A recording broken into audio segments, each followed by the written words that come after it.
Halo dan selamat datang kembali. Halo. Jadi, kali ini kita dapat naskah yang menarik banget, sebuah naskah klasik dari awal abad ke-20, Foundation Stones to Happiness and Success, karya James Allen. Betul. Salah satu karya terakhirnya. Dan tugas kita kali ini ya simple aja, kita mau coba bongkar resep dari James Allen ini soal apa sih sebetulnya yang bikin hidup itu bahagia dan sukses. Ini bukan soal life hack atau jalan pintas ya, tapi lebih ke membangun fondasi yang kokoh, persis kayak bangun rumah dari nol. Betul sekali. Kita mau lihat apakah prinsip-prinsip yang umurnya sudah seabad lebih ini masih relevan atau enggak. Oke, mari kita mulai bedah. Dan yang penting untuk dipahami, James Allen ini kan bukan filsuf yang cuma berteori di Menara Gading. Oh, bukan ya? Bukan. Dia menulis berdasarkan apa yang sudah dia praktekkan, apa yang sudah dia jalani dan buktikan sendiri dalam hidupnya. Jadi ini semacam catatan lapangan gitu. Persis. Editornya bahkan bilang, Allen itu baru akan menulis kalau dia punya sebuah pesan. Dan pesan itu baru muncul setelah dia menjalaninya sendiri dan yakin itu benar-benar berhasil. Wow. Jadi, yang akan kita bedah ini bukan teori murni, tapi yaitu tadi, fakta-fakta yang sudah teruji oleh pengalamannya. Kita akan ikuti alur pemikirannya seperti tahapan membangun rumah. Oke. Mulai dari fondasi prinsip, lalu kerangka metode, dinding tindakan, dan diakhiri dengan cat atau ucapan yang dilihat dunia luar. Aku suka banget analogi itu. Mari kita mulai dari yang paling dasar ya, fondasi betonnya. Prinsip yang benar atau right principles. Allen bilang, seorang atlet itu kan nggak bisa mulai dari garis finish. Ya, jelas. Seorang murid juga nggak mungkin mulai dengan aljabar sebelum dia bisa berhitung. Nah, hidup pun begitu. Kesuksesan yang awet itu dibangunnya dari bawah, dari hal-hal yang paling fundamental. Betul sekali. Dan menurutnya, prinsip dasar kehidupan itu sebenarnya nggak banyak dan nggak rumit. Oh ya? Ya, dia membandingkannya dengan hanya ada 10 angka yang jadi dasar semua perhitungan matematika.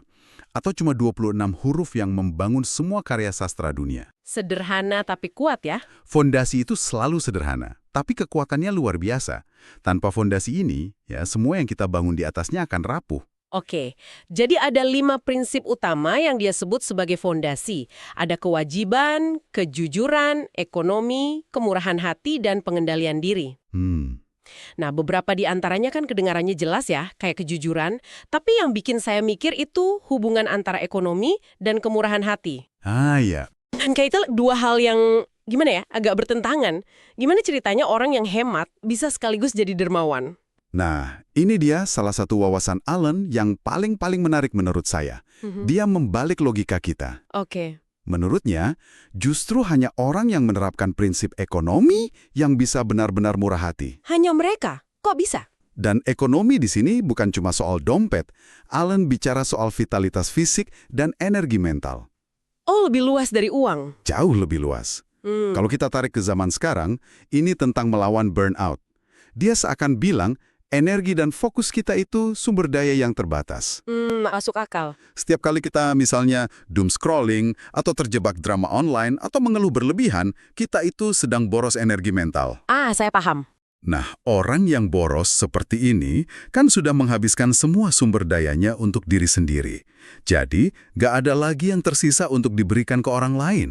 Jadi, ekonomi itu tentang manajemen energi pribadi supaya kita punya surplus untuk dibagikan. Wah, itu dalam banget sih. Tepat. Lalu bagaimana dengan kewajiban dan kejujuran?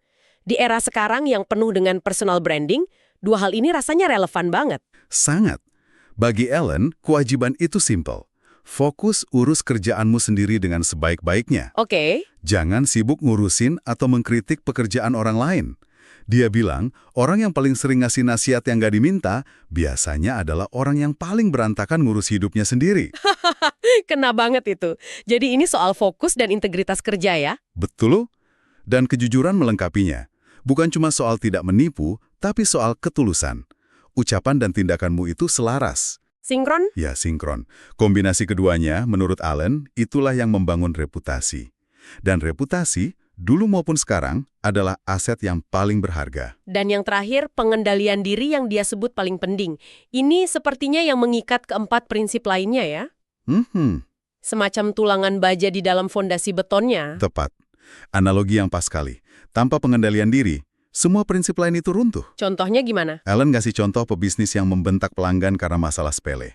Orang seperti itu katanya, sudah menandatangani surat kebangkrutannya sendiri. Wow. Kurangnya kontrol diri, baik itu emosi, nafsu, atau lidah, adalah akar dari banyak sekali kegagalan. Jadi kelima prinsip ini bukan daftar kebajikan aja, tapi sebuah sistem yang saling terkait. Sistem untuk membangun karakter yang tahan banting. Persis.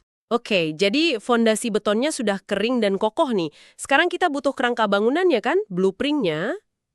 Betul. Apakah itu yang Ellen maksud dengan fondasi kedua, metode yang benar atau sound methods? Persis. Dari prinsip yang benar, lahirlah metode yang benar. Ellen bilang, beda antara hidup yang punya metode dengan yang tidak itu. Kayak apa tuh bedanya? Kayak bedanya antara mesin yang berfungsi sempurna dengan setumpuk besi tua. Wah, jauh banget. Jauh banget. Hidup yang teratur itu efisien, bertenaga, dan indah. Hidup yang kacau itu ya pemborosan energi yang menyedihkan. Ini kedengarannya seperti intentional living ya, atau hidup yang penuh kesadaran. Bisa dibilang begitu, tapi mungkin lebih dalam dari itu. Oh ya? Iya, jauh lebih dalam. Ellen menghubungkan metode dengan kebijaksanaan. Katanya, orang bijak itu memperhatikan detail-detail terkecil, sementara orang bodoh mengabaikannya. Jadi bukan soal bikin rencana 5 tahunan yang muluk-muluk. Bukan itu intinya, tapi soal menerapkan keteraturan dalam hal-hal sepele sehari-hari. Jam bangun dan tidur yang teratur. Oke. Jadwal makan yang konsisten, cara makan yang penuh perhatian, karena ini mempengaruhi pencernaan dan suasana hati. Pembagian waktu yang jelas antara kerja dan istirahat. Di zaman sekarang, ini artinya melawan distraksi tanpa henti ya. Benar. Notifikasi, media sosial, semuanya kan dirancang untuk membuat hidup kita tidak teratur dan reaktif. Ellen sepertinya menyarankan pendekatan yang proaktif. Benar sekali. Dan yang terpenting, metode ini juga harus diterapkan pada pikiran. Ini soal disiplin mental. Maksudnya? Memilih kata-kata dengan cermat, menyusun pikiran secara logis sebelum berbicara, mengendalikan hasad, ini adalah proses membangun keteraturan dari luar ke dalam. Oh, oke. Dengan punya metode yang jelas untuk hal-hal kecil, kita membebaskan energi mental kita dari decision fatigue. Kelelahan mengambil keputusan. Betul. Jadi kita bisa fokus pada hal-hal yang benar-benar penting. Masuk akal. Kalau prinsip kita sudah benar dan metode kita teratur, seharusnya tindakan kita juga jadi benar. Logisnya begitu. Ini membawa kita ke fondasi ketiga, tindakan yang benar atau true actions. Tapi, apa sih definisi tindakan yang benar menurut Ellen? Apa sesederhana jangan berbuat jahat? Definisinya sangat praktis dan introspektif. Dia tidak memberi daftar apa yang boleh dan tidak boleh dilakukan. Lalu? Sebaliknya, dia memberikan semacam tes litmus untuk kita gunakan sendiri. Menurutnya, ada 3 ciri utama dari tindakan yang salah. Oke, apa aja itu? Pertama, sumbernya adalah egoisme. Hanya memikirkan keuntungan diri sendiri.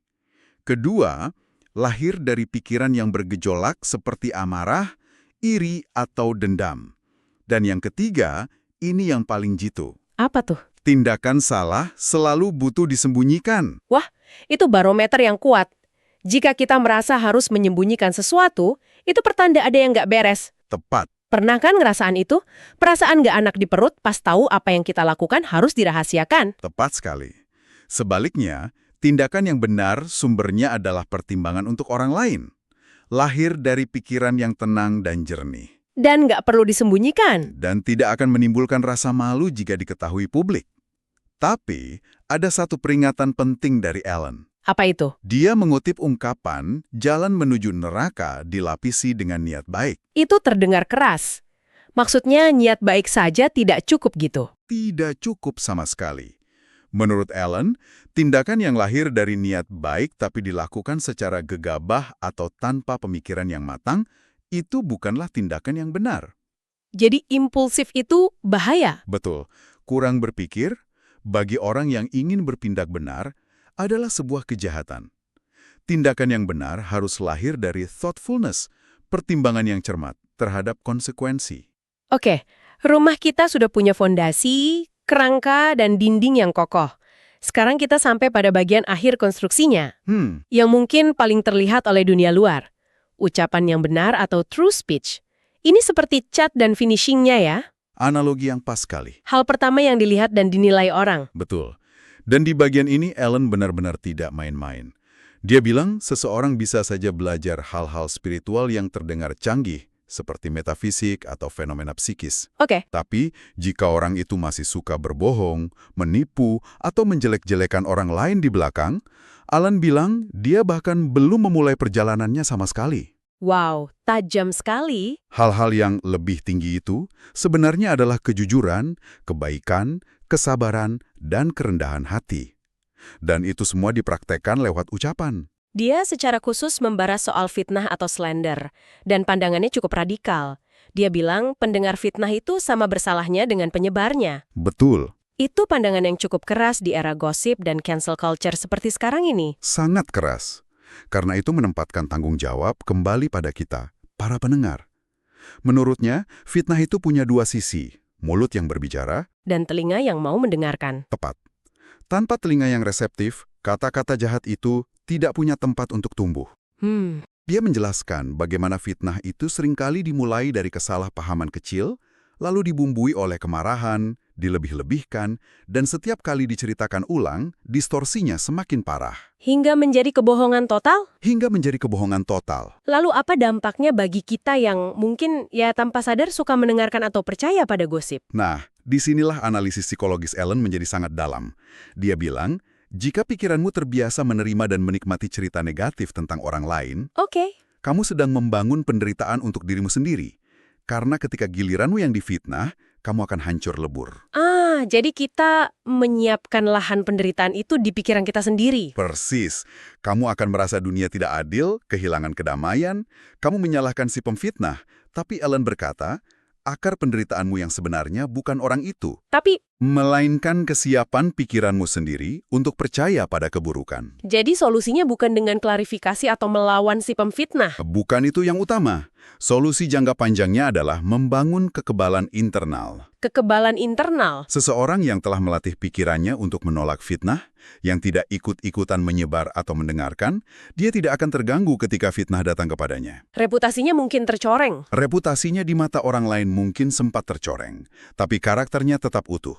Karena menurut Alan, satu-satunya yang bisa menodai karakter seseorang adalah perbuatannya sendiri, bukan ucapan orang lain. Dia akan tetap tenang di tengah badai. Jadi apa artinya semua ini? Kita telah membangun rumah ini dari awal ya. Sekedar daftar, tapi sebuah sistem yang saling menguatkan. Tepat sekali. Ini adalah sebuah cetak biru untuk membangun karakter yang kokoh dari dalam keluar. Alan sepertinya ingin mengatakan bahwa kesuksesan dan kebahagiaan sejati itu bukanlah sesuatu yang kita kejar di luar sana. Tapi sesuatu yang kita bangun di dalam diri kita. Tepat. Dengan menguasai fondasi internal ini, Anda sedang membangun rumah karakter di atas batu karang. Dan rumah yang dibangun di atas batu karang tidak akan goyah oleh badai dari luar, entah itu kritik, kegagalan, atau opini orang lain. Persis. Keamanan sejati tidak terletak pada validasi eksternal, tapi pada struktur internal yang telah kita bangun dengan susah payah. Dan ini membawa kita pada sebuah pertanyaan penutup untuk Anda renungkan. Oke. Jika Anda benar-benar meyakini bahwa keamanan dan kedamaian sejati Anda bersumber dari kokohnya rumah di dalam diri Anda, dari prinsip, metode, tindakan, dan ucapan Anda, bukan dari tepuk tangan atau cemooh orang di luar, bagaimana interaksi Anda sehari-hari dengan dunia akan berubah?